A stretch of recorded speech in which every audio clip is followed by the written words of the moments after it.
Mach 3, give me crew show on 2, 3, 4. Line 1, 6, 3. Mach 3, give me start, line 2. 511.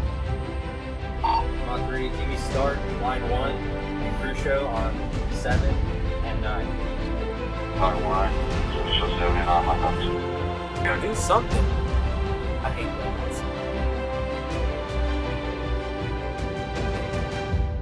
Super off line 3, red ball, avionics. Super Ops Line 2 is code 3 for engine vibe. Okay, so today we're joined once again by Chief Master Sergeant Retired Kurtis Ott, and I went back through his episodes to look at how many he's been on. He's been on, this will be his 8th episode. He was on episode 27, 29, 34, 36, 41, 48, and 51.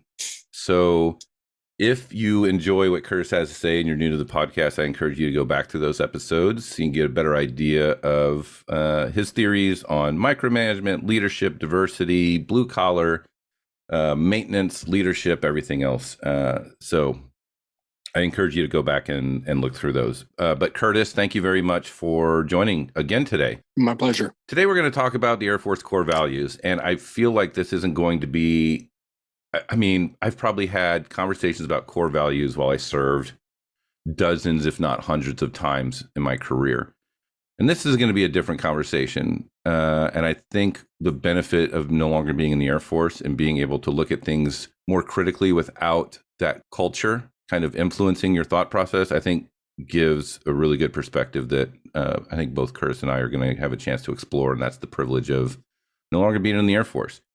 So I guess I'm going to start with, what was your interactions with the theory of core values? Well, also, I think core values popped up later. Boy, should have researched before I started the podcast. Was it like early 90s or mid 90s or something? It happened in the mid 90s. I'm not exactly sure, 96, 97, 98, somewhere in that time frame. So what rank were you about that time? I was a technical sergeant.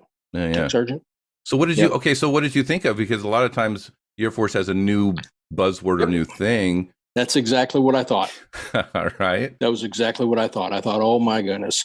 Okay, so we had just come out of this thing called the Quality Air Force. And there's been some statements made about Quality Air Force. And, a Quality Air Force was ruined by a program called Quality Air Force. And then they came out with core values. And we still had the mental stigma of the Quality Air Force. And, oh my God, yet here we go again. And it seems that there's a lot of things that even today they come out with a new program, initiative, thing. And initially they have they're meant as a good thing. Mm-hmm. But over time, systemically, the good thing gets flushed down the toilet, if you will, because somebody new comes in and says, oh man, this is a waste of time. This is a waste of effort. This is a waste of energy. We can do something better, and then you've lost all of that momentum. And so that's kind of where I thought core values was headed. And then I went to my first PME where they actually taught the core values, which was a senior NCO academy, because that was the next thing in line for me at that time. And we did some deep diving into core values and what it meant for it to be, integrity first, service before self, and excellence in all we do. So, but as far as that goes, it was my first impression was, oh, here we go again. Mm-hmm. So that's good. Also, that I guess we should have listed the core values for the Air Force are integrity first, service before self, and excellence in all you do. So how did you see that manifest? Certainly from the mid 90s when it was first implemented in the Air Force, you kind of got a good sort of primer on it in Senior NCO Academy. How did you see that particular, like the core values grow into Air Force culture, thereafter? Well, they grow differently for everybody. Some people strive to embody the core values, and other people, they read it and, I know what the core values are. But do you really know what the core values are? Do you truly honestly understand what integrity first, service before self, and excellence in all you do you really know what that means? What do those three things mean? Yeah. Truly. So so I joined in 98. So the core values were at least, firm, right? Yep.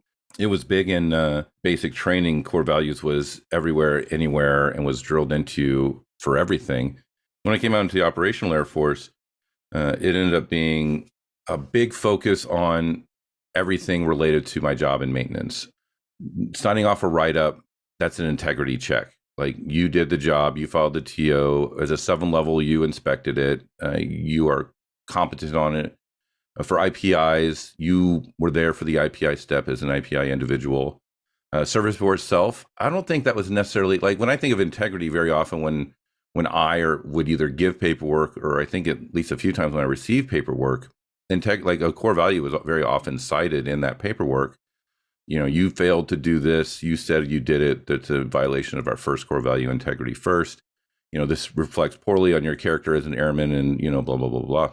And the service before self, I don't think that ever necessarily was written or sort of communicated, but certainly in maintenance, it's just known, right? You don't get to pick your shift. You don't get to pick, anything. You're going to work weekends. And if we don't have enough people, you're going to work a lot of weekends. And, oh, by the way, you're going to be voluntold to do the air show. You're going to do all these things. So service before self was very much a top down. You're going to do something because we need it done, and you're the people that do it. It was, very down looking, commanding. You're going to do it. And it was everywhere. And that's something I said in my retirement speech. Like, one of the best things you can do is in maintenance, kind of embrace the suck. That if you stop fighting back against how difficult it is and how much it takes from you, and you just like resign to your fate of, there's work to be done and it's never going to end, and I'm going to work. That's what I'm going to do. Like, when you resign to that, it makes it much easier actually to function in maintenance, because you're no longer like looking at the med group or anybody else as an easier or better time and going, why can't I wish type of deal. You just go, this is my world and this is how it's going to be. And then excellence in all you do, I think that very often got wound up in aircraft maintenance as well, because that's the quality of your work. So the integrity, you signed it off, but also excellence in all you do. Like, you need to do good maintenance to keep the pilot safe. That might have slipped into a few pieces of paperwork here and there, but that was also like a well understood requirement. So that's kind of how I experienced the core values as a maintainer. Does that sound pretty close for you, Kurtis? I,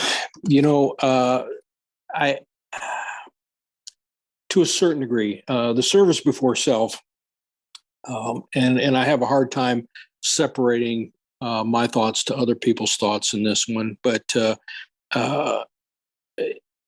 I don't want to sound like I'm gung ho or no, you're good. ate up or whatever it is, but to me, my PME instructor used the charge of the light brigade, the valley of death and the road to 600, as an embodiment of what service before self means, and you should embody that aspect of service before self. If you're going to work the long hours, and of course we did. And by the time the core values came out, I was a mid-level senior NCO kind of leader at that point. So my perspective on the service before self was more of, sacrificing means, service comes before your personal wants. Family first, question mark, little ... question mark. And if you were going to work long hours in the service before self, you didn't work long hours for yourself. Yeah. Your long hours were dedicated to that which supported and did things for your airmen. That was kind of where I was in, core values. As I grew and experience, rank, and understanding, my perspective on that really didn't change much. Were there consequences behind service before self? Absolutely, there were consequences behind it.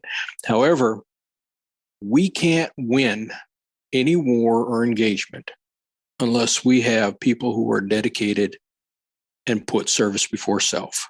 That means that as you're doing something, you can't be doing it for yourself. You have to be doing it for the greater the good of the whole. Well, I think that's a good point too, and I think maybe my synopsis of service before self was shallow. So I appreciate, first of all, you being like, "That's not quite right."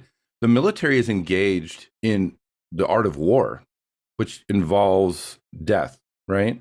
Yep. It doesn't work if no one is willing to die for whatever it is you're fighting for. Like that's the thing. It's the hamburger hill. We need to take this hill, and I need to send all these people up. If there isn't a value of service before self, that taking this hill or doing this thing is for the betterment of the entire society, country, and maybe the world, and it is a noble goal for me to give of myself to reach that end, like that is how service before self absolutely works, right? So Yep. So you're right, and the kind of the balance of that is, much like I said in the first suicide episode, it has to be, the military needs to ask of you what is necessary to reach like a noble goal. And that service before self, like if they're going to ask you to lay down your life, it needs to be for the right reason. Absolutely. Yep. Morally, politically, but also like one of my chief complaints, and I'm not going to move into this area for too long. One of my chief complaints is a lot of maintainers are killing themselves because we simply mismanaged the fleet and we mismanage personnel. Yep. And that's not, to me, that is not something that invokes service before self. Like that is not a noble goal for you to give your life for. And I consider people in crisis that are in undermanned and under-resourced career fields to be giving their life for the Air Force, even if it's suicide. That doesn't invoke the same sort of patriotism as, we're going to give our lives for this goal. Good point. And one of the things that I see is people can't make the separation between a manager and a leader. And, to try not to be real succinct, if you will, or short, managers administer, maintains, and controls, whereas a leader motivates, develops, and inspires. So when we're talking about people, you can't manage people. And it always irritates me when people say, well, they're a manager. What do you manage? Well, manage people. No, you don't manage people. If you manage people, you're going to get a really bad result. You have to lead them. And that kind of folds back into, excellence in all we do, Yeah, right. So that's how I've always seen the core values in maintenance as a technician, essentially, where integrity was very often, when you didn't do your job right, it was called into question. Service before self required a lot of self-sacrifice in order for mission accomplishment. And excellence was the standard because anything less could be catastrophic for people. But also, like, this isn't like core guidelines. This isn't core recommendations. This is core values. Yes. And like, I guess the first thing I'm thinking of, my values were instilled in me as a child growing up into the world.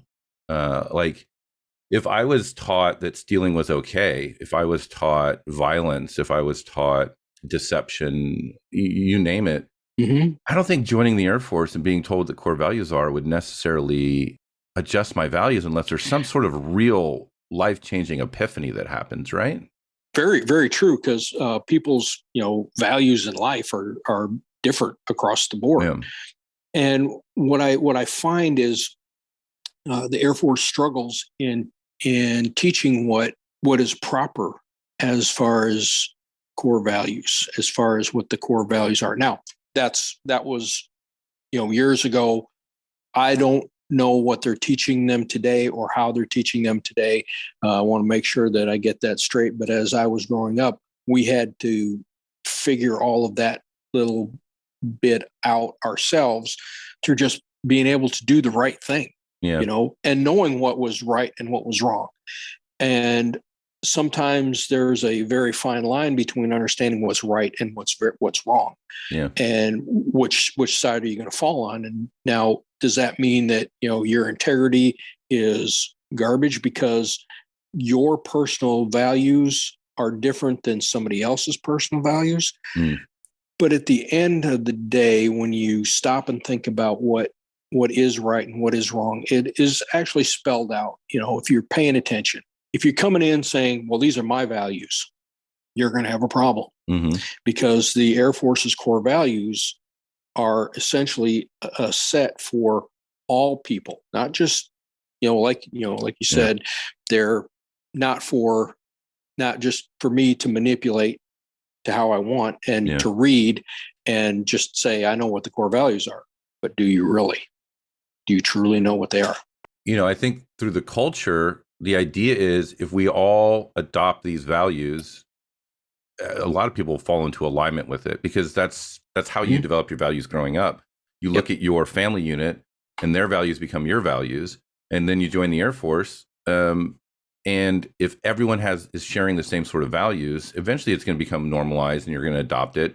But I think the really important part is values are really deep and they're really powerful. They're like the engine of your being, and then ultimately of like society moving forward.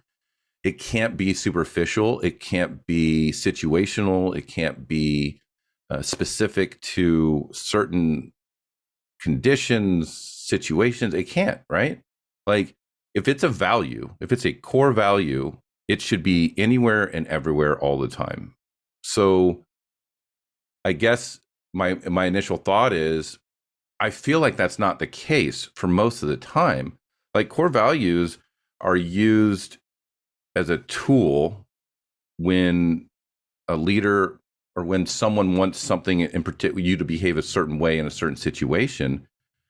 But I've written about it, I've spoken about it. There's been many instances where my integrity was my service for self was driving me towards being at like diametrically opposed to my entire command structure.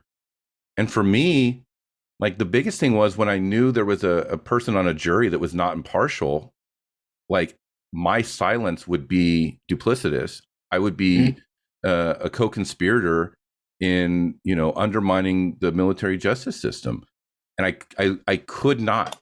I just could not. There's certainly been times where I've done dishonest things in my military career. You're not going to meet somebody that hasn't. Right. But I also knew they were dishonest, and I was ashamed of it, and I'm probably still ashamed of it.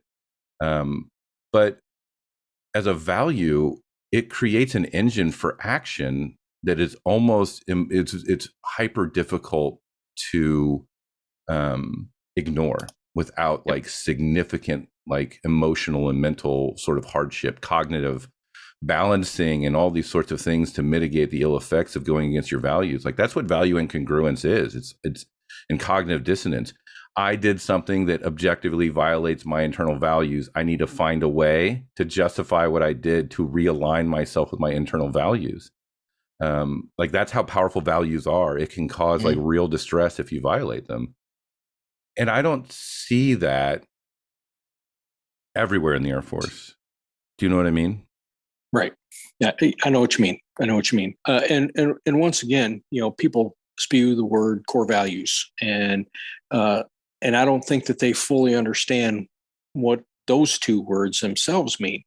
And we'll just take the first word, core, which is the central and most important of things. Yeah, that's essentially what it means. Is it's the most important and central of things.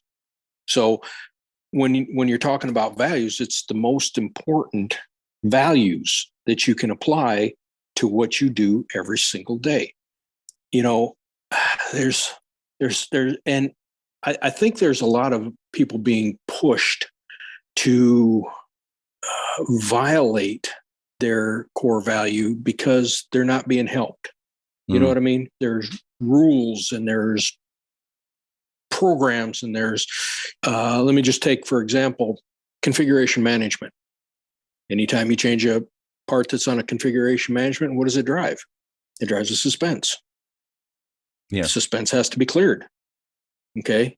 How many times have you pulled up a 380 and oh my goodness, there's a red X or a configuration management. Okay.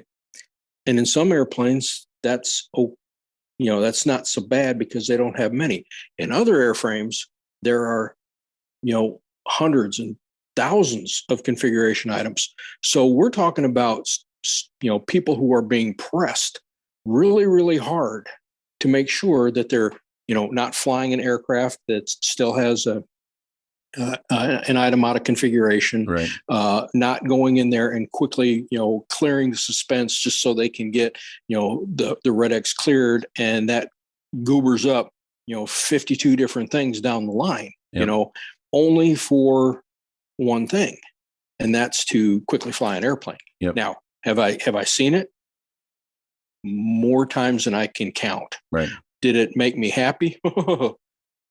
Angry is how it would make me when I would find out that that we were waiting on something, and sometimes it would be a long period of time. We'd wait for the suspense to clear, Mm-hmm. and sometimes it was we couldn't get to it right away. But still, the bottom line is don't fly that airplane with an open red X, Mm-hmm. even though that the 781 series forms were clear. What isn't is the documentation that is going to keep a whole lot of other things from dominoing later on. That's going to cause somebody to have to potentially violate their integrity and their excellence. It reminds me when I was EOR super briefly, when I moved from lead production superintendent to EOR super, and I'm sitting out in the truck with 3 other dudes, and they're like checking the fluid levels and stuff. And I would have to go behind every once in a while. And then I remember one time, like the hydraulics was like below minimum. It was like minimum was like 50 and it was at like 48. And I said, hey, the hydraulics were low. He's like, yeah, but we don't do anything unless it's 5 below minimum. I was like, but the minimum's the minimum, right? They're like, yeah, but we don't have a hydraulic cart down here. And we're not going to send it all the way back or have them bring it down for that. And I said, so what if the jet crashes?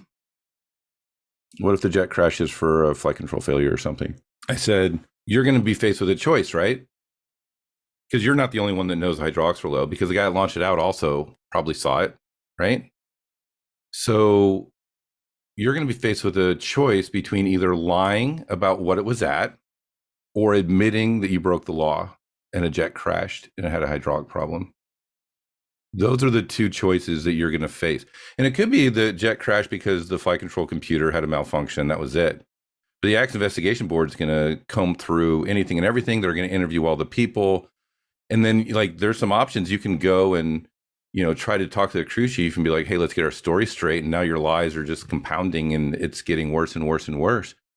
I said, or we can send it back and it can be serviced. And eventually we'll create a standard here where people will know they can't send jets down to EOR that's 5 low. And they're going to make sure that it's serviced on the spot. Like the burden isn't on us to inconvenience them. They send, unless the jet leaked 5 to 15, quantity percent between here. And I didn't see enough leaking for that. And I think it really kind of bothered him because he was left with the choice. And I think that's ended up between our mantra. We get out of the truck before 4 jets show up. And I would say our job is not to lie or go to jail. Let's go. And I think that's a good mantra, but I think it's also really fucking sad that that's a mantra.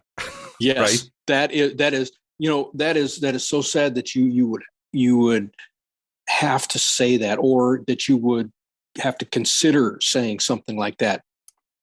That's where you need to be growing that, integrity and excellence. And, let's make sure we're clear here.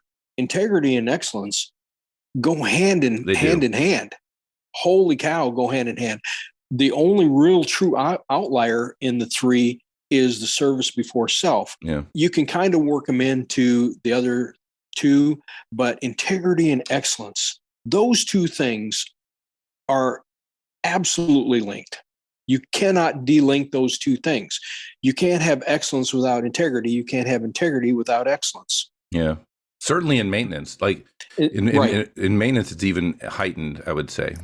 and I'm sure that there's people who would argue that, yeah, you can have integrity and not be excellent. Well, if you're telling the truth and there's a problem, how is that not excellence? Okay, so right, and that's a great way, because that's not how excellence is framed, is it? No. Excellence is framed in maintenance as sortie production. Yeah. Well, and okay, that would be. I would say that would be the top, like the lagging indicator, if you will, of a core value is sortie production. What was the percentage of aircraft available? What was your mission capability rate? When we're talking about leading those to an excellence, how did we get there? How did we get to those digits? Did we have integrity, and did we show excellence in our good numbers, or did we just driving towards a number? Well, yeah, that's I guess that's the point, right? But very often, you're right. Like, if you have integrity and you have excellence, you're going to have like quality maintenance. That's the point you're making, and it's the fucking absolute right point. But I think very frequently, when you look at like repeat recur rate, that's trending positively, but ultimately because what ops cares about, I would argue, is sorties, mm-hmm. because I think they assume wrongfully, if any ops happen to be listening, that all the maintenance is quality all the time type of deal. Or I'll think a lot of them assume that, or that's just the mindset. And so therefore, if quality is over there, then excellence is measured by how many sorties can be produced for our needs or whatever. But you're right, like excellence is actually doing quality maintenance. And there are times you're asked or expected to not do quality maintenance because it's expensive. It's very expensive to do quality maintenance in manpower, time, parts, like experience of your manpower as well. Like you have to grow people, all these things. Yes and no. Is it more expensive to do the job right the first time or to do it again? Okay. If you don't get it right the first time, you got to do it again. Okay. And what's more expensive? Well, double doing anything is going to be more expensive. I had a ops squadron commander. We got along really, really well. We were very, very honest upfront with each other. And he sat me down after an exercise one time, and we were having a really good conversation. He said, yes, everybody looks at sorties. And how many sorties did we make? He said, but here's the bottom line, Chief. We can have all the sorties in the world, but if none of them are effective, then my pilots get nothing. We have to have effective sorties. And when something on the aircraft isn't working, that's not an effective sortie. Yeah, we flew a sortie. Big deal. That's, towards a flying hour program. He says, but what that's not doing is that's not building a combat capable pilot. And so I told him, I said, our conversations that we have, and we need to have these frequently, is in a week or maybe daily, or somehow I need to know, and my production staff needs to know what was effective and what wasn't effective. So they can look at that and say, okay, so the AIM-9 tone didn't lock. Well, that was a problem because that made it an ineffective sortie because we were air-to-air dogfighting. Yeah, I got a sortie. We got up, landed, code 3, code 2 for, tone. But the bottom line is it wasn't an effective sortie. The debrief in the end proved that fact. So what I did is he would send me, I can't even remember now if it was daily or weekly, but I tried to get it as quickly as I could so I could debrief with my production staff so they could affect the change on that aircraft. So we didn't have to, have ineffective sorties. And, we'll go back to the do it right the first time. That way you don't have to redo it. Mm-hmm. When I was in Korea, my mantra was no more 1-year maintenance. Yeah. If you're going to do it right. And that means if you have to rewire, run a brand new wire through the wing, we have to change all of the wiring in the wing. Guess what? We're changing all the wiring in the wing. Period. End of story. We're not going to have any more discussion about it. It's going to be done. But is that a normal philosophy, Kurtis, in the Air Force and aircraft maintenance? Not if I had to tell them that was how it was going to be. Good point. And B, like when you were an inspector for IG, did you see that type of all the time? We saw 1-year maintenance, if you want to call it that, everywhere. All the time. Yeah. All the time. And case in point, they were launching out an A-10 one time.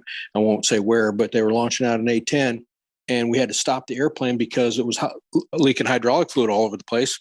And the crew chief launching them out saw it. Well, he didn't stop the airplane. He says, well, if it's bad enough, they'll catch it at DOR. Oh, that's a scary story concerning the one I just told, huh? Yeah. The bottom line is that philosophy. And I think you do have a point when it comes to, sorties, and we got to get all the airplanes up. Yeah, get all the airplanes up. But those sorties that they're flying have to be effective, or the pilot or the air crew or the whomever isn't going to get what they need out of that sortie. And now, guess what they have to do? They have to redo it, which is going to cost money. And we all know how much flying hours cost. They're astoundingly expensive. Well, so if we get it right the first time, we're not spending so much money. But we're in a worse spot than that. Like if you go all the way back to episode 3, which caveat, the audio is not the best quality because it was pre-podcast. Like we had Bear on talking about looking at how much of pilot training is deferred to the CAF. Like, hey, we're waiving, night IFR, we're waiving this, waiving this, waiving this. He's going to show up and further burden, wherever he goes to get ready pre-deployment. But I think also, we had that mishap, I think, where the pilot was trying to do 3 proficiencies at one time. One of them was night refueling with MVGs, and then like a night landing or something, ended up crashing and dying. And his ejection seat also had an issue on top of it too. So like what you're saying is true, but the sorties are the focus. Like that's the real, and it's not that we're going to have to make up these sorties eventually. The answer is we don't. We send less qualified pilots down range. And I think it's a symptom of the fact that we maintain air superiority for, 70 years or whatever the number is. And so we go until we can't maintain air superiority. I think we're going to continue pushing sortie production, because sortie production makes pilots, and then looking for a training piece and proficiency piece, right? Because we're talking training pilots take sorties, and then once pilots get to their final duty location, they have to fly sorties to maintain proficiencies and things. And I think certainly during sequestration, a lot of those proficiencies were waived. Yep. There's talking about, like Bear talked about, they used to mock the Russian Air Force for how few hours they get per year to maintain proficiency back in the 90s and 2000s. And now that's what we are getting for our pilots down at the CAF. So, the ineffectiveness of the sortie is certainly a byproduct of focusing excellence towards sortie production instead of quality maintenance, right? Yep. But between the pilot shortage, pilot retention, a lack of actually fighting contested skies, which we don't do at all, and certainly we have technologies that kind of further sort of shore up this lack of experience and effective sorties as well. Like when you have a jet that's like super, super capable, you can have a less experienced pilot because you're going to assume the technology is going to kind of offset that lack of experience. I think that's the model we're doing. And I think it's fucking terrible, because this model will work for, small countries, but, much of what General Mattis, when he was pushing for that 80%, MC rate mandate for all those fighters, was he was looking at near peer or peer competition of the skies and space and land and all these things. And I think he knew that we weren't there. The problem is you just can't wave a magic wand and say we need 80% MC rate. Like the people in the Air Force are exceptionally proficient at manipulating stats to get the stats you want. So you can't do that. You have to look at why haven't we been able to maintain an 80% MC rate for the last decade? And let's start fixing those problems before we get to demanding an 80%. But so that was a bit much. But what do you think, Curtis? I agree. The what should have been was, what's it going to take for us to get to 80%? That should have been the question. What's it going to take for us to get to 80%? And then, him sitting there and looking at everybody going, I don't want excuses as to why we aren't. I want you to tell me, how do we get to it? I'm not just going to say 80%. I don't think the Air Force knows how to get to it. Okay. I think they know how to say we will get there. I think they don't actually know how to get to it. I think they do. I truly believe that they know how to get there. But the problem comes when the amount of need that the Air Force has for all kinds of things. Yeah. If you take a look at a funnel, okay, and at the top of the funnel, it's very large. Those are the Air Force needs. The very bottom is what the Air Force can afford. Yeah. Okay, so they have to shove all of these needs into this funnel, and what comes out is what the Air Force can afford. And so everyone's underfunded. Yeah. Can we get to 80%? Absolutely. What's it going to cost? A freaking lot of money. A lot of money. More money than I think Congress would even consider sending to the Pentagon. Yep. Bar none. Yep. That's what it's going to take. And I think, and everybody knows that, because you can cure a lot of these issues with money. It would take a lot of money, but also it will take a nation to generate the ability to create the items necessary to support the aircraft. And one of the things that, throughout my career, I've always come up against was called the disappearing contractor. You build an airplane, and all of the airplanes, when they build them, have individual contracts to build certain parts for the aircraft. Well, when the aircraft is done being built, the rush on all those parts dwindles away. Yeah. And you can kind of look at that piece a way that the auto industry is being affected today. They were, we went from a warehouse absolutely packed full of parts. Yeah. In the 80s. When I came in, I didn't know what a cannibalization act was. Seriously, didn't know what that was. Why? We ordered it and it showed up. Why? The warehouse it was full, completely full to the brim.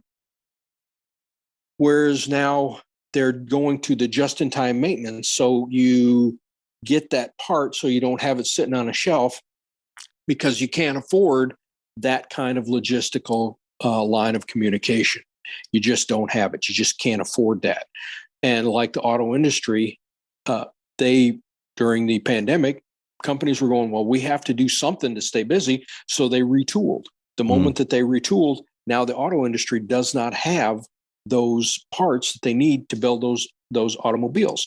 And that's the same way it is when you're building an aircraft. You have these contractors who build these parts, and then when they're done building the aircraft, the contractor that built the part has to stay in business, so they have to retool. So when they retool, in order for them to get the parts to build more parts, that means that there has to be a new contract that's going to take a couple of years to get in place. And then they have to retool, because chances are they busted up the tooling because they don't want to have that stuff laying around, because it's taking up space in their warehouse. So they're going to get rid of it. So now they have to build new tooling to build the parts or the components or the whatever to make it happen. And what really happens is a new contractor comes into play under bids. Yep. Like when I was in the 21st, I think it was either a high stage valve or low stage valve. I can't remember which one. One of those two. It was made by a contractor, and the electricians knew this valve's going to be bad in 3 to 5 flights every single time. They'd get it in. It would have a serviceable tag on it, and they had to put it in. And they were I worked PQDR towards the end of my career. You start to see the same sorts of, and it's because you're going with the lowest bidder, because again, you're chasing that dollar. Quality suffers, and it takes a huge effort to identify, because how many PQDRs actually happen compared to failed parts out of supply? Like what, 10-20% is the number probably of how many people actually return parts that are new for warranty sorts of claims, and then go through the process. We make the process so convoluted and difficult as well that it actually stops people from doing it. And then when you're talking about these cascading logistical issues, I've been watching the news and the war in Ukraine, and clearly the Russian logistical infrastructure is the biggest house of cards in a house of cards, right? And soaked in gas, and an inch away from an ignition source. They got tires that are just failing because they haven't rotated them for decades or whatever. And there's probably rampant corruption where people are pocketing stuff and buying cheap parts. I get it, but what we're seeing now, how glory Ukraine for sure, but what we're seeing now is a large military where they took for granted their logistical infrastructure for decades, and then they go to fight the fight, and they find that they've been lied to about the state of the entire architecture, and they can't fight. And I'm not trying to draw direct comparisons, but the fleet of aircraft is old. The maintainers are we've lost a lot of good experience. They're undermanned. They're also morale is down. I don't know how many books have been written about morale is really fucking important to getting shit done. And it's a really hard thing to measure, and it's intangible, but it's important. So we're not in the state of the Russian logistics yet, but we aren't as good as we think we are either. No. It's been a while since I think we have been and thought we have. One of the aspects of core values, though, is not mentioned in there, and it should be as somewhere inside of the core values, is the leadership aspect of it. There are traits and there are principles of leadership. Traits: integrity, loyalty, commitment, and energy, decisiveness, and selflessness. Well, that's a good segue, because that's actually what this podcast is about, right? What do the core values look like, instead of just through the narrow view that I certainly experienced in my career through the technical side of my job? What do core values, because core values are supposed to permeate everything you do. It's a core value. Absolutely. What does the core values look like through a lens of leadership? Right? Exactly. What does integrity look like as a leader?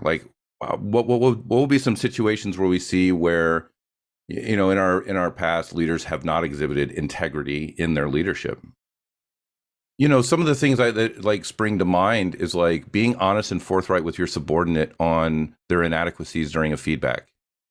We violated this tenet when everyone was a Firewall 5 from 1998 to 2015 or whenever it was. And now we're seeing the shock of people that have been lied to about their performance for 15 years, now getting faced with these EPRs that are not, they're the best, right? When you mark someone all the way to the right, and it's really strange because everyone knows EPRs are lies, but everyone also gets marked all the way to the right back in the day when it was that way, and they get Firewall 5s, and they go, well, I'm a Firewall 5. It's still for some reason had value, and it reinforced their behavior that what they're on the right track. And that was because systemically, you couldn't give an honest fucking feedback. If you try to write a 4 for somebody that was mediocre, you would have to, as a supervisor, you'd have to fight. You'd have to go and explain, oh, okay, chief, well, this is what paperwork did you write? I shouldn't need to write paperwork for someone that's a 4. Paperwork, we're talking 2-1 category. I should be able to mark someone between a 3 and a 5, how I see fit, with no paperwork required. Because either they're mediocre or they're great or they're somewhere in between. That's not a paperwork scenario. So like even in like systemically, we lied, and even through leadership, like awards and 1206s. Like, and I'm not necessarily salty about not getting an award. Like there was a time where I like 2013, I was absolutely kicking ass. Like, and I had a great chief, I had a great leadership team, and I was working hard, working a lot of hours, but involved in school and air show, and it wasn't because I was like a gunner. It was because it's like I work for good people, and I want to thrive and like show them what I'm capable of. And I wrote a quarterly award package that looked like a yearly. It had so many things on it, and it was all within the quarter. And I lost out, and I wasn't like super upset over it. I'm like, how the fuck did I lose out? And I went to my chief, who was on the group. So I was at the group level. I was like, hey, how the fuck did I lose, chief? He's like, it wasn't your turn. It was someone else's turn, and you also aren't promotable to senior. So they're trying to get this guy set up, and it was his turn to get the quarterly. Like that's legit. I mean, he was being honest with, and I have full faith that in that room, he brought down fire and brimstone about why that's the wrong thing to do. And he was nice enough to tell me, like, you did great, so don't take this as you didn't get it. But like, that's really fucking dishonest, right? So like, where's the core value in that process as well? And then if you also get into just the nuance of it, right?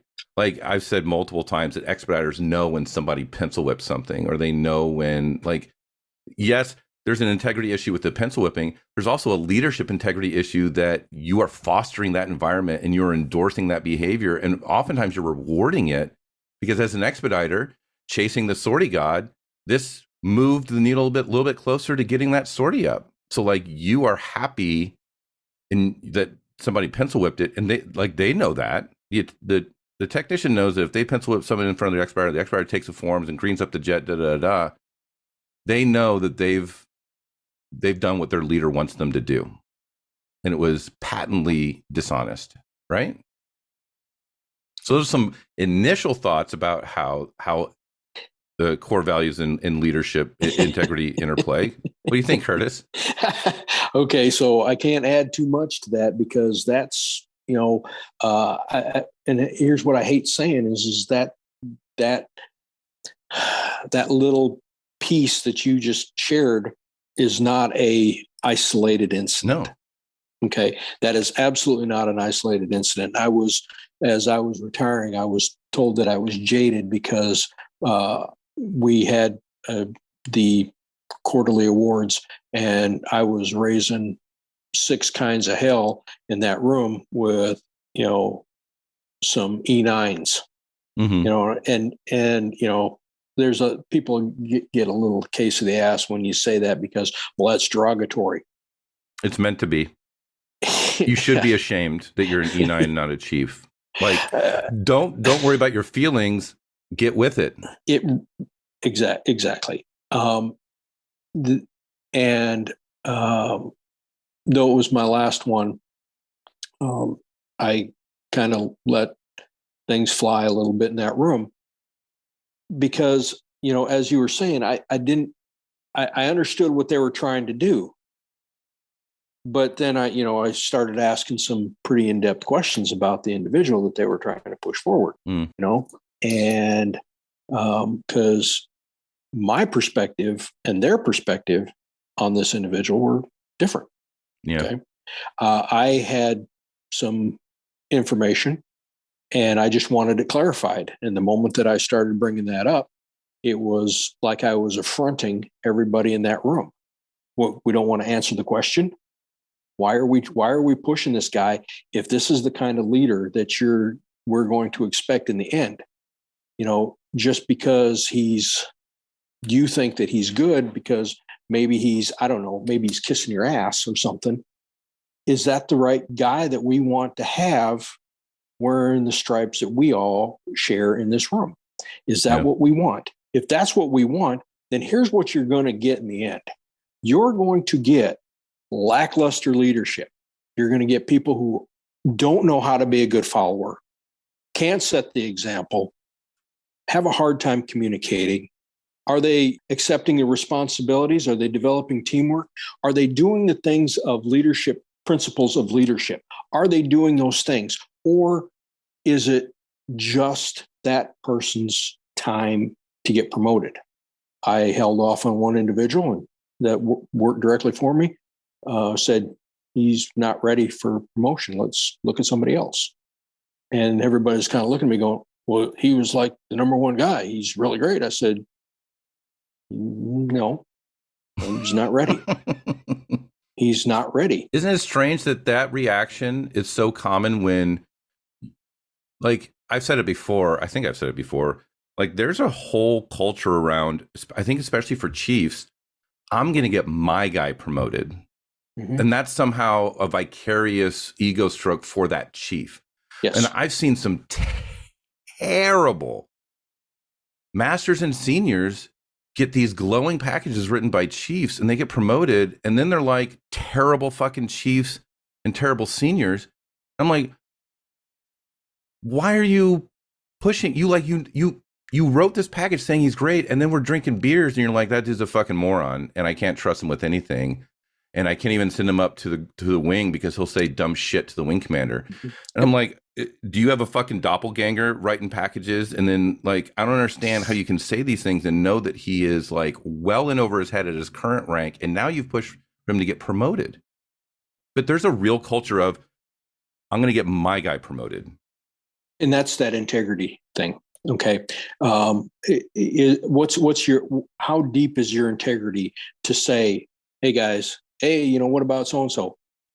You know what? No, he's not ready, but he's your guy. I said, well, I don't have a guy this time. Yeah. I don't have a guy this time. Because ultimately you're trying to uplift the best because that's going to overall help. What do you need from me to help your guy? Because what I see from standing across and looking over the fence is this guy is doing your job better than you are, you know? So why are we not pushing that guy? Well, because he, you know, got into trouble, so-and-so back in whatever. I said, okay, if he got into trouble, what was it? Was it a reoccurring thing or was it a one-time event? If it was a one-time event and he's got his act together and he's doing your job and he's doing it better than you do, he knows what he's doing, he's motivating, he's inspiring, he's a good follower, he's doing all of these things. How do we get from here where he's not what you would can say promotable to where he is promotable? What do you need from me? I'm all about helping here because he's going to make a really good chief. You know, he's going to make a really good senior. Let's figure out what we need to do to get this leader into the position where he's going to influence in the Air Force. The leadership is the art and science of motivating, influencing, and directing airmen to understand and accomplish the Air Force mission. How do we get that person to do those things? Well, and that's a good question too, because like, I think you touched on it very briefly, but even in like that expediter scenario where like he watches the dude pencil whip, whatever it is, takes the form, greens up the jet and moves on. He taught that airman a leadership lesson. Like, and leadership lessons, you can have some, like you're talking about cascading effects. Like if we've been dishonest with EPRs for the last 15, 20 years, that means we've probably promoted a lot of the wrong people for the last 15 or 20 years.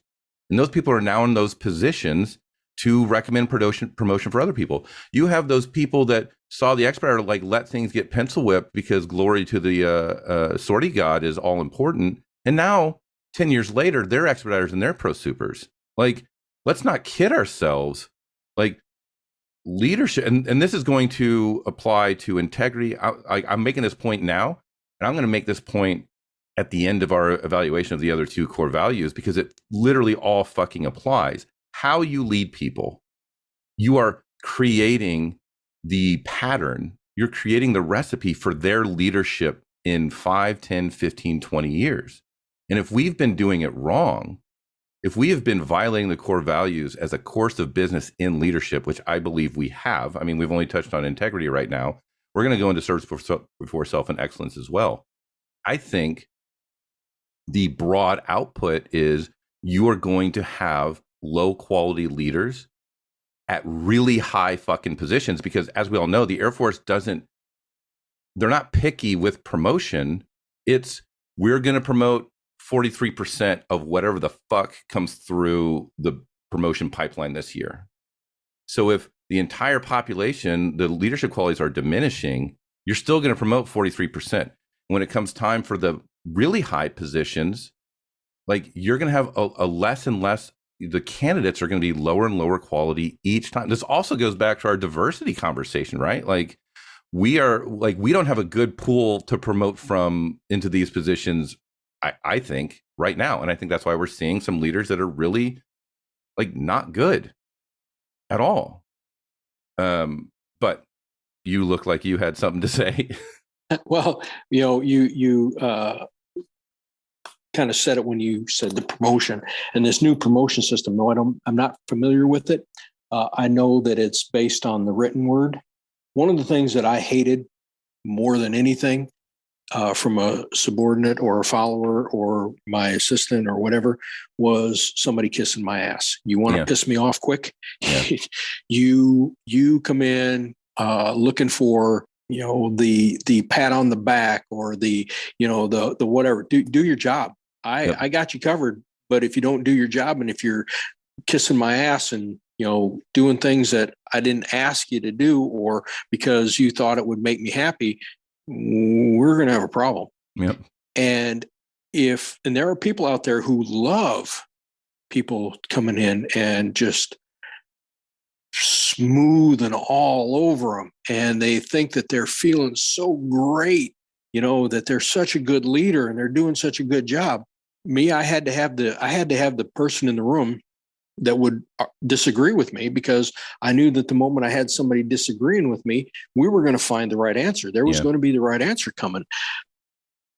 But if you're someone who enjoys someone who agrees with you, and you're surrounding yourself with yes men or yes women or whatever, you're going to write a promotion, an EPR based on that. And that's what's going to get them ultimately promoted. And that's a good point. And I can't remember his name, unfortunately, but there's like 3 programs, kind of grassroots programs, that are coming up in the Air Force. There's Airmen for Life, which we've talked about before. Mm-hmm. There's also Theory of Constraints, which is more of a management, but how do we manage this to maximize efficiency and not waste, right? Yep. But also being honest of what do we need to cast aside, because which the Air Force isn't good at. And the third one is man, I feel bad because I even connected with them on LinkedIn and watched the presentation, but there's one called Psychological Safety. Are you familiar with that one? And that's basically an organization that promotes discourse. Like, people feel that they can speak up and it won't hinder their promotability, and they can speak up and they'll be heard and it might be included in decision making. Like, we had to create something because we recognized it wasn't fucking happening, which is terrible. And that's when I go back to our conversation earlier, where anytime that you have to create something to make something happen, it's not going to get the results you need. You have to have that leader who needs that in the room, not just being forced to have it in there because I got to have this in here because this is this new initiative and I think it sucks. And I don't want that, people to disagree with me, but I'm going to sit here and I'm going to grumble and I'm going to listen to what they say and I'm going to do it anyway. Yep. Okay.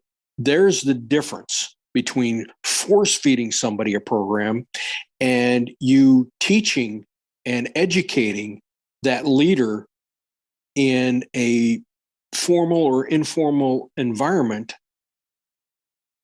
and not being some program that's being forced down your throat, but start them off younger, and explain to them in, Well, these things might be basically the things are all running together now, but they may not be meant for the leaders now, because the leaders now have been lied to about how great they are for 15, 20 years, that they're never going to accept these changes. But these programs might very well be for the lieutenants A1Cs, like this is the Air Force you are going to build on these theories and how this works. And that may work. But, you mentioned 4 programs and, Fortify the Force? Fortify the Force. I pronounce it okay. FIT because there's 2 Fs. Yeah. So here's the deal. You got 5 programs running concurrently. How are you getting all of that stuff and keeping track of all of it? What are they teaching in PME? Oh, that's actually a good point too. I wanted to bring up. You gave me a good segue real quick. So I was kicked out of PME. Did you? Yeah, you read the story. So I was disciplinary released from NCO Academy, and that's only partially the point. But I think what's really important to note is at NCO Academy on the first day. So I went to Vossler in Colorado Springs, and they didn't have any of their regulations online to read ahead of time. And on the first day in a class of 100, and I think we had 125 people in my NCO Academy class, we all had to sign something saying we read the entire rule book for Vossler NCO Academy and we agreed to all the terms contained therein, which I signed because, and they had a single book in the admin office, and the 125 people all signed and said, we've read this. And it literally was not, that was in my rebuttal to my disciplinary release. Like, this should be available online because, like, you literally had your entire school knowing that it wasn't possible for this to even happen and getting everybody to sign an oath saying that, yeah, they reviewed this rule book. So, like, at military PME, on the first day, they asked for 125 people to lie, and they knew it was a lie. And the book involved, like, academic integrity. I can't make this shit up. Like, that's like the leadership integrity piece that is severely fucking lacking. Yep. Yes. And I've seen that in, my own units where, they've explained it to me and I went, well, why don't we have more of these? Or, why are we not doing what a leadership principle, equipping the airmen? Yeah. And to you and me, equipping the airmen means they have the tools that they need. But when you're equipping the airmen, you're talking about equipping them with all of the information they need to be successful, whether it's a tool, whether it's a AFI, whether it's a policy or whatever. Do they understand it? Did they read it? Yeah. Did you make it available to them? If you didn't make it available to them, then you necessarily can't hold them accountable, because if you didn't make it available, and availability means it's not just one book sitting on a shelf. It means that, you have part of your in processing is you sat down and you've read your section's book. Yeah. 25 people don't come into your AMU all on the same day, except maybe in Korea. Yeah, fair. Yeah. And in Korea, you give them some leeway, but there are certain things in Korea that you let them know up front. Curfew is like the number 1 thing. Yeah. And, underage drinking is the number 2 thing. Yeah. But in all of that, you have to make sure that they have what they need. Now, before I go any further, what I want to make sure that I do is I said that there were, 5 programs. And it may have sounded like I was a little bit cutting towards them. I'm not knocking any one of those programs. Every one of those programs has a real and viable reason for its existence. My only concern is that there are so many of them right now being thrown at the airmen. And yes, are we equipping them? Sure we are. But are we equipping them in the right sense of equipping them? You know what I mean? Are we throwing a lot of stuff at them and then expecting them to absorb it? Yeah. Well, I also told the founder of Airmen for Life, I was like, this program's great. And a lot of the reason this program's great is because he personally invested in it. Like, he took a lot of risks with it. He went to ops and said, you're going to lose half your people every other Friday, and we'll still make it happen, but that's how it's going to be. And it was not a ask for permission type of deal. It was, we're going to do this. I'm the commander of the AMXS. These are my people. If you don't like it, you can fucking get bent. He didn't say those words because he's much more tactful than I am. He's a really good guy. He is. And he put his And that's the fucking, and this is a good segue too. Let's segue into service before self in leadership, right? Yep. Because that's what he just did. Yes. He put his people ahead of his career. And that is not a thing that happens very often in the Air Force anymore at all. No. And it's also strange that putting your people first is a risk to your career. It shouldn't be. If you're putting your people first, that should actually make you more promotable in the Air Force system, because it serves before self. It's a core value. It's what we want leaders to strive towards. You know, we talk about servant leadership. We do all those things, but the reality is, especially in maintenance, unless you can create a novel program like they did for Airmen for Life that radically changes the paradigm, most of the time when you stick your neck out, it's going to cost sorties, which goes back to everything else. And how do maintenance leaders get promoted? It's essentially mission accomplishment, period. That's it.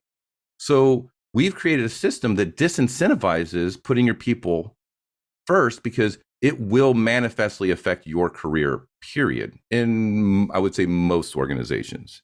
But what's ironic is he did this program and it's probably going to vault his career. Like, it's highlighted at the highest levels. It's very good.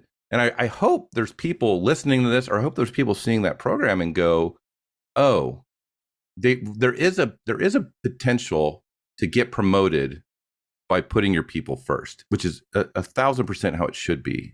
But the question is, does it require the Chief Master on the Air Force to take notice of it before you gain career benefit from it? Also, he wasn't seeking career benefit when he did it. He just wanted to make it better for his people at that location. And he pulled a lot of good data showing that his people were not doing well beforehand. And he's like, I need to do something about this, which was, like, this guy, I've talked to him a few times. Like, he's what a lot of commanders should be, but it requires risk.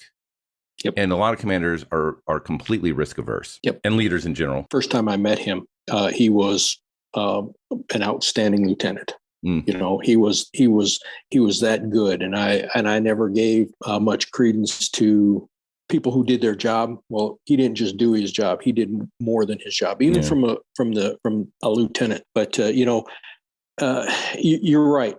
People should elevate you. You shouldn't use them as stepping stools to get up to the top. And here's what worries me about the current chief leadership thing. And I got some feedback, and I get feedback a lot on what I asked some very specific and blunt questions. And one of them was, are the chiefs competing for the next job? And the answer I got back was a resounding yes.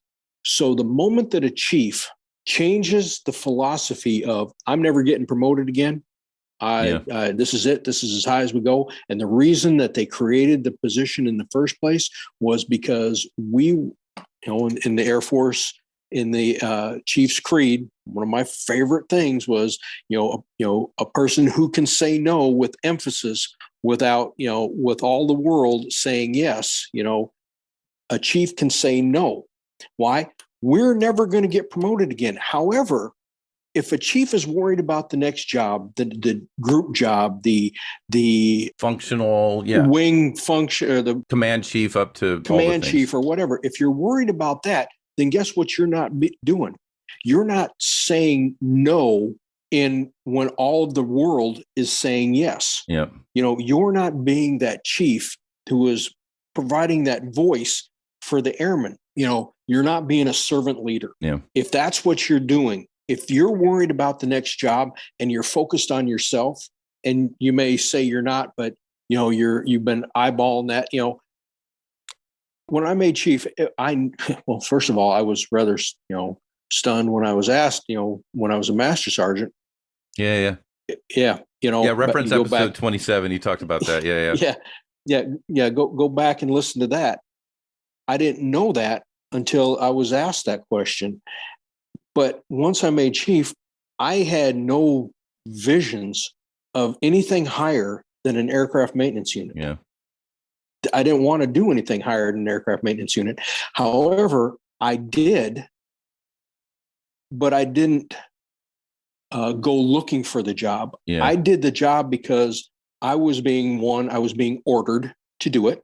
Mhm. You know, the officers above me, appointed above me, ordered me to do it. Mhm. Okay, so as a good follower, I'm going to salute smartly and I'm going to do the job. If I had the opportunity to not do the job and I could talk them out of it, well, I was going to talk them out of it because I wanted to stay close to the airmen, because that's how I felt that I could truly influence them, is by being close to them, not from a Yeah. lofty position. Now, yes, do they need those positions? Sure, they do. And those positions should be filled with people who do it reluctantly. Yeah. Okay. Because if you're doing it reluctantly, that means you were ordered to do it. But being a good chief, you're going to do the best that you can possibly do, period, without question. No, and I think that's a good point. And it reminds me, like in my career, I didn't necessarily aim for promotion, but I didn't want to hurt my promotion, right? Right. And when I made master, and certainly when I moved to Holloman, I was like, I genuinely don't want to, I don't care about being promoted. I really let it go. So even though I was only a master, I had that, what you were talking about, that E7 mentality of there's no more promotions to get. And that's when I just started, poking the bear at everything that I knew was wrong, that I'd known was wrong the whole time, that I was a participant in those wrong things, in knowing people weren't doing the best quality maintenance, or depaneling and 3-pointing a motor, then putting the panels back up so I could carry it FM over the weekend, and then hurry up and get the motor out Monday morning and break it out. Like those things that you're like, this is skirting a lot of things, right? Like I was involved in those things. And then once I kind of was like, I really don't care about being promoted anymore, it was like, I'm going to throw down. And I think people did not know how to deal with that, especially as a master, because much of the motivation in supervisors for maintenance is, dangling promotion in front of a person. Oh, do this, you'll get promoted. Do this, you get promoted. When you're no longer like playing the promotion game, they literally don't know how to coerce you into doing the thing they want you to do, because they have no more incentives left at that point. Right. And like I've argued before, that in order to make chief, not every time, but most times, you can't say no a whole lot. You got to yes, yes, yes, yes, yes. Not every chief and not every senior, certainly not me, but the easiest path to chief is to say yes a lot, I'll say. And I think by the time because you start saying yes at like tech, like that's when you start like focusing on, I want to make chief, and you yes, accept, yes, we'll do it. Yes, we can make it happen. Yes, yes, yes, yes, yes. And by the time you make chief, I think that courage has atrophied. Like your cognitive pathways are so well worn of deferring and agreeing, that by the time you're at a position where you can like affect change and you don't have to be concerned with promotion anymore, you kind of forgot how to do it. And I think that also plays back to the dangling promotion. I think they turn back to their prior motivator for doing all the things, which is promotion. When your chief, promotion is going from AMU to squadron to group to wing to command chief to numbered Air Force command chief to or Pentagon, working functional, you name it, right? Those are the next things you chase, because that's all that was your engine for the last 20 odd years, was from senior airman on. Your engine for a lot of things was, here's what you need to do to make staff, tech, master, senior, chief, So I think a lot of them turn back to that because that's what they know. That's their fuel for all the things, which sabotages the whole, like you said, sabotages the whole reason that you're going to be a chief. It's for you to be unfettered from these pressures, to give frank and honest feedback to all the leaders, and to be brave. Because what the fuck is the worst that can happen? Unless you're sexually assaulting someone or getting a DWI and killing someone, the most that can happen is you're going to just still be a chief, but now you're going to be an AMU. You're still going to be a chief, or you'll retire, which, by the way, it's pretty fucking cool. Just want to put that out there. So those are my thoughts on that. And how are you expected to lead when you're not above reproach all the time? Yeah. Was it difficult? you better believe it was difficult because you had to watch every single thing you did every single day, all the time, and you couldn't not pay attention. And it seems like recently there's a lot more chiefs that are like sexually harassing, sexually assaulting, DWIs. Like, so I guess my question is, as somebody that was, back in the Air Force before I and a chief, is it that those things are more visible now because of social media or because those chiefs are being held accountable? Or like, did this stuff happen back in the day and it just never made it to light? It did, but it didn't to the extent. And I'm part of a retired chiefs group, and I asked that question. And a lot of the chiefs out there, some of them retired back in the 70s. Some of them have been out for 35, 40 years, and they said it happened. But what we're seeing now is more of it, and it's some of the worst stuff that could happen. Back in the day, it was most of it was just drinking and driving. Yeah. Okay. That was what usually got the chiefs in trouble, was drinking and driving. And in some cases that was, pretty much glossed over. But with the advent of electronics and technology, and the temptation that exists within that is getting these guys into trouble because they're not containing themselves. Well, it's because they're putting self above service, right? It's a self gratification. Oh, absolutely. Absolutely. They're putting self above service when they're having that fling with their assistant or the tech sergeant down the the hall or whatever. That's a self gratification piece, and probably that person should never have been elevated to that position, because chances are that wasn't something that just happened for them. Yeah. That was something that has been a part of their core value from the beginning. So I guess let's move on to like excellence as the last core value and how it relates to leadership. Like, so first of all, I see in order to be an excellent leader, you have to do the first two right off the bat. Like, you have to have integrity, which involves like being honest with your people, and then service before self, which is putting your people ahead of your own wants, your own career. Like, in order to be an excellent leader, you have to do both of those things as a baseline.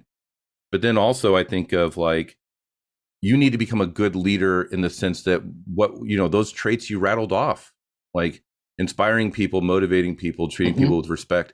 That is what an excellent leader is. Those are the qualities of an excellent leader. And it has to be something you have, not something you just show, right? Yep. So like when I think of leaders that are coercive, like dragging people on the weekend to like mop floors because you're mad that there was a bunch of QA fails or something like that. Like, that's like, you might be trying to discipline them, but the reality is, to be an excellent leader, you need to go beyond the superficial to go, what is going on? What is this a culture issue?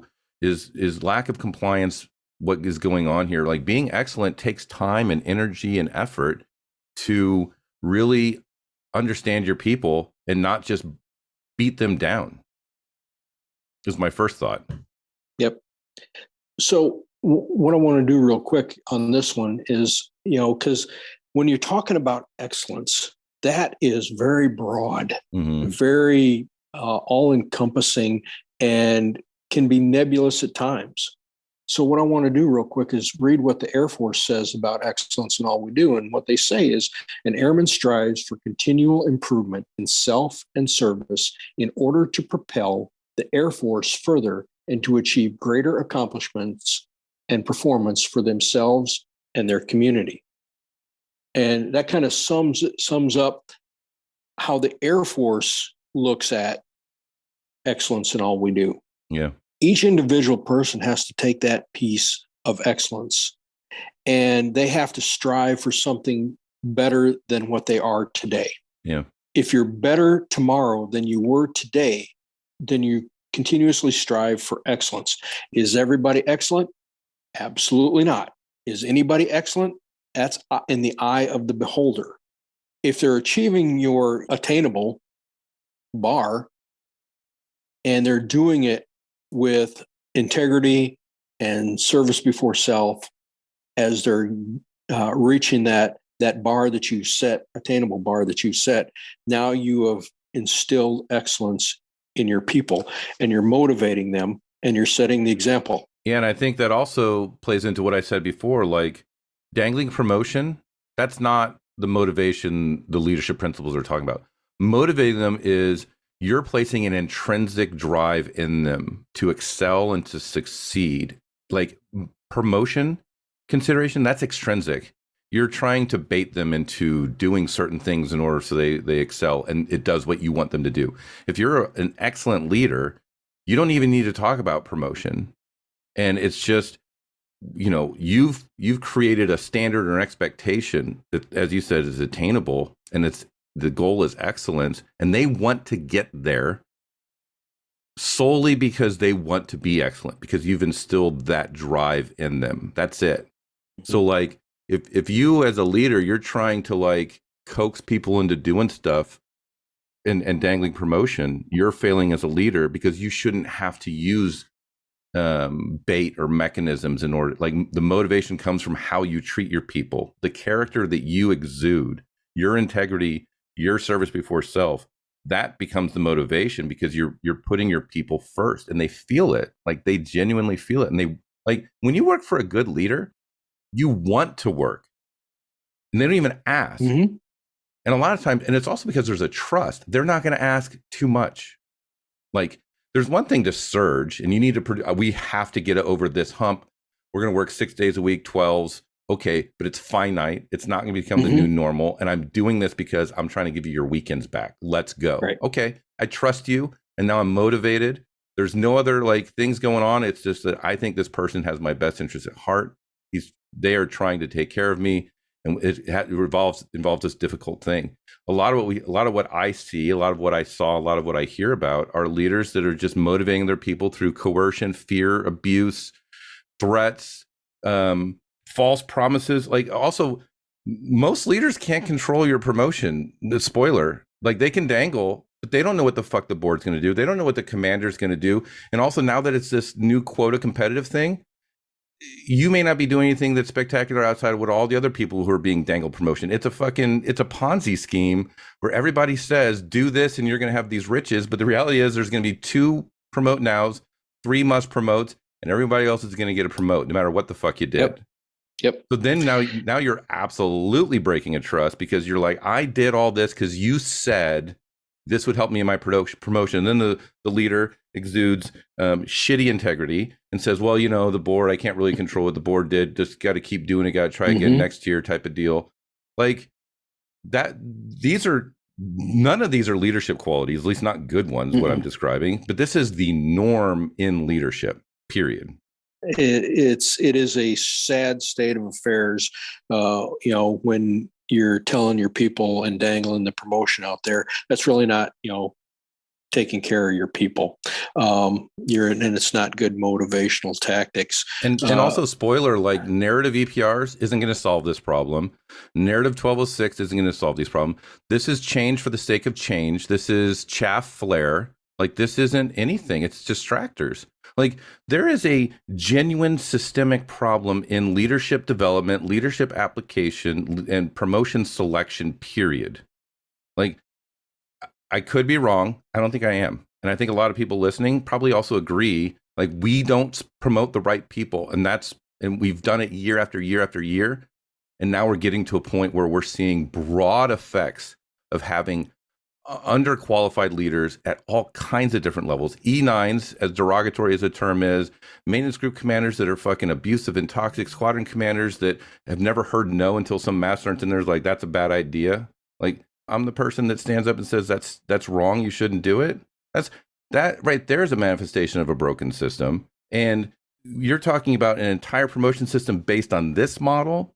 A narrative EPR and a narrative 1206 is not going to fucking solve that problem at all. No, you're absolutely correct. When I was in Korea, you know, we talked about 1-year maintenance, and I had an electrician go out there. We had an issue with power, and it was coming off the battery. And I walked out there, and he was out there replacing one of the battery wires. And he looked at me and he goes, "See this right here, Chief?" Yeah. He said, I did that 3 years ago. He says, "I remember this." He said, "That was my work 3 years ago." He said, "I'm not doing 1 year maintenance. We're replacing this line." He says, "Because I could just, fix this line and move on." He says, "But that's not going to solve the problem." And he says, "I don't want to leave this for the next person." Okay. So somewhere, the motivating factor in the excellence had gotten through them, because I talked about it all the time, that I didn't like how they would perform 1 year maintenance just to get the airplane aloft. That was not going to do it, because it was our year for an operational readiness inspection. They were going to pound us into the ground. Yeah. If we ran out of airplanes, then we weren't going to, it wasn't that we weren't going to get a good grade, but we weren't going to be able to fight a real war. Right. I think a lot of people miss that too. Yeah. And that was what I was saying. I said, IG grade be damned. This isn't what this is about. This is about us having to fight a war. And we have to come back, and we're in chem gear trying to fix a problem that we should have fixed, right the first time. Let's not fix it right the second time. Yeah. Let's fix it right the first time. And that way, when we send these airplanes off and they come back, all we have to do is gas them and load them and send them right back up. I wish more chiefs would live by the creed.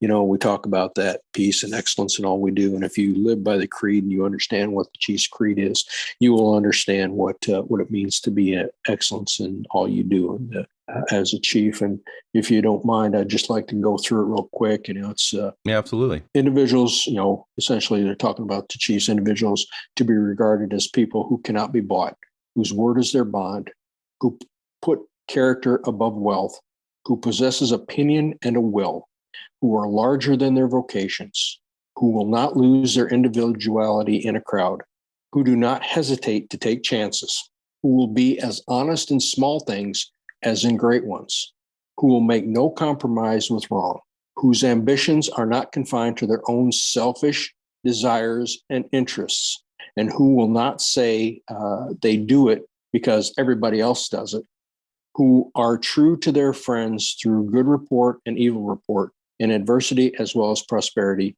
who do not believe that shrewdness, cunning, hard-headedness are the best qualities for winning success, and who are not ashamed or afraid to stand for the truth when it is unpopular, who can say no with emphasis, although all the world is saying yes. And if more chiefs lived by that, we wouldn't be seeing so many of these chiefs on social media where they're up against the court martial for, misbehaving all the time. We won't see that stuff. If they just read the creed that is read to them at their induction ceremony. Yeah. You can't say that, because that's not what it is. We're not being inducted into the, chiefs. It's a recognition ceremony, because we were inducted as senior NCOs, but we can't be inducted as like chiefs. That creed seems like that should apply to lots of ranks. It should. Yes. Right. Yes, it does. It does. And, we all know what the Airman's Creed says. There's a lot of similar words used in that as well. Yeah. Though it's a little weaker, and I don't think they took as much time to develop the Airman's Creed as they did in thoughtfulness towards the Chief's Creed. It's really fluffy and flowery, and I'm really not a big fan of the Airman's Creed. Also, along with all of these things, all of these things play into it. The core values, the Airman's Creed, the Chief's Creed, and the Oath of Enlistment. Yeah. The Oath of Enlistment has some really, really powerful things in there. And if you stop long enough to listen and dissect what that oath says in there, it's heavy. I mean, it's real heavy. And it also, it's like, it creates, like, I think a lot of people miss it. It also requires trust that in leadership, that what you're being told, what you're being ordered to do is necessary, is moral, is ethical, is legal. Yes.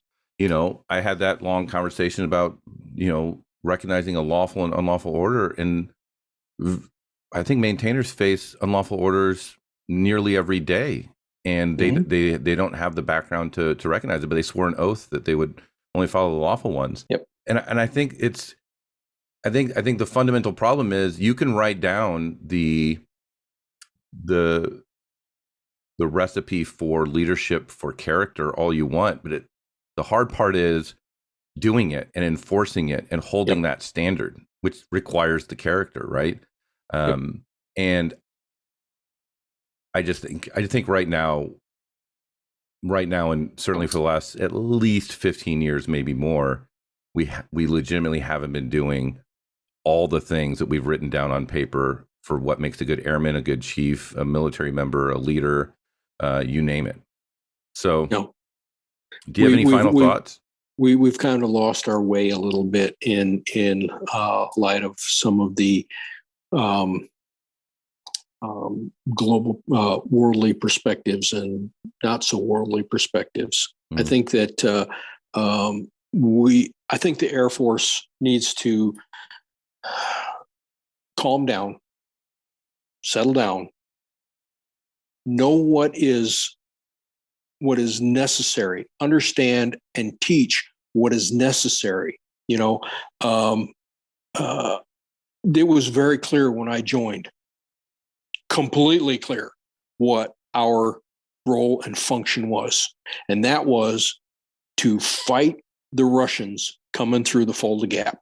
Mm-hmm.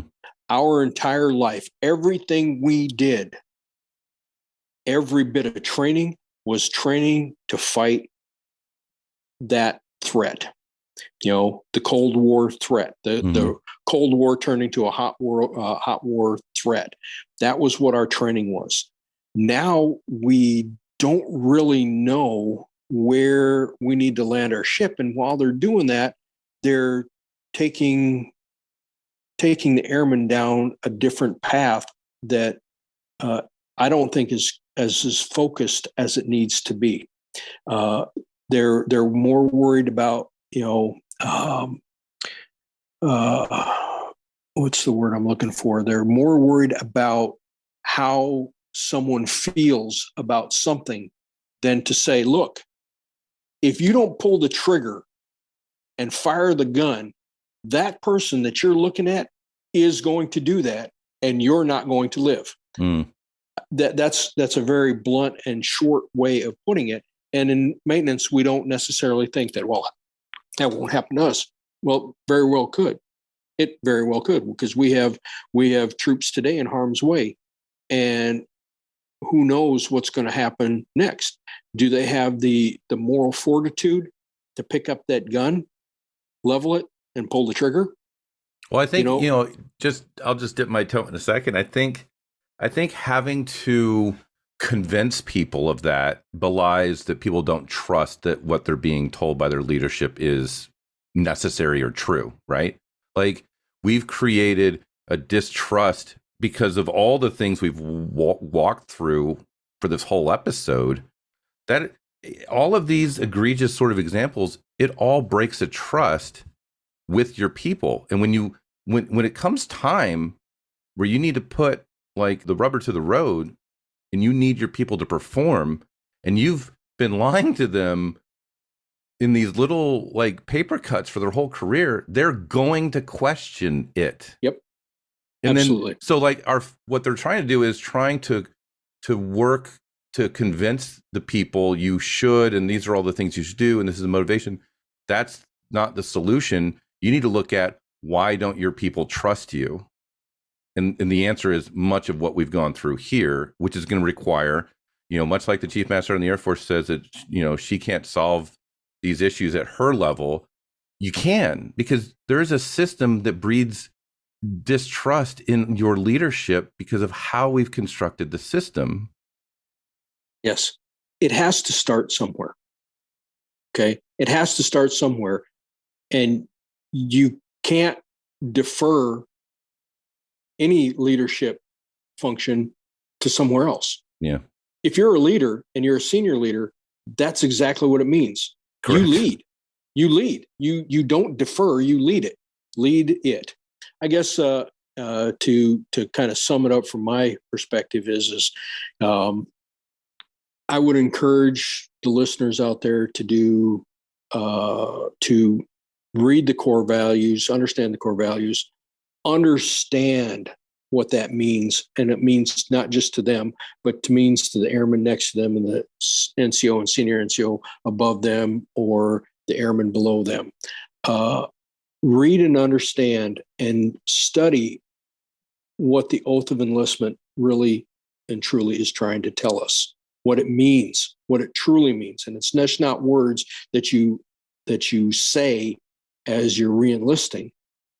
It's heavy and deep. And for you to read it and understand it, you can understand how heavy and deep it is. Know what the Airman's Creed is, not just know the words. Just don't know the words. Know what the words mean. And for those of you who aren't chiefs, I encourage the chiefs, if you're listening, read and study and understand what the Chief's Creed means. And to those who aren't chiefs, read and understand what the Chief's Creed says and what those bullets actually mean. You can get a better sense of your leadership abilities if you do a little bit of study and a little bit of deep diving into all of that. And I would recommend people, as they're studying service before self, read The Charge of the Light Brigade. That one right there says everything about service before self. All right. Well, thanks, Kurtis. Yeah, thank you. I appreciated it. I enjoyed this. I knew you would. That's why I asked you. I knew it. I knew that was going to be a good deep dive. So I highly encourage you to check out Kurtis's other episodes. Like I said, 27, 29, 34, 36, 41, 48, 51, and now this one, 58. Might require you to listen to it again. But I always enjoy our conversations, Kurtis. I'm really happy I saw your random comment on Facebook like 7 or 8 months ago. Me too. Because it's been, it's been very, very helpful in like walking through some of these leadership pieces. I think you have a great mind for it. And I always appreciate that you listen and digest and like really kind of, it's just like what you talked about. You're looking for somebody to disagree in such a way to find the best possible answer. Like there's stuff we don't agree on, but there's also like much like when you first started talking about service before self, mine was superficial and you were like, well, I don't agree with that because it's all this. I'm like, oh, that's a great point. Like, let's go back through. Let me refocus this and let's expand on it a little bit. And that's what this is supposed to be. It's supposed to be, and also like if I say something that's like stupid or wrong, like I fully understand that you're gonna be like, all right, Chris, that's not right. Although the secret is I edit all those out. No, I'm just kidding. I've never edited those out. Otherwise, Kurtis, thanks so much for joining, and until next time, right? My pleasure. Thank you very much for inviting me. All right, adios.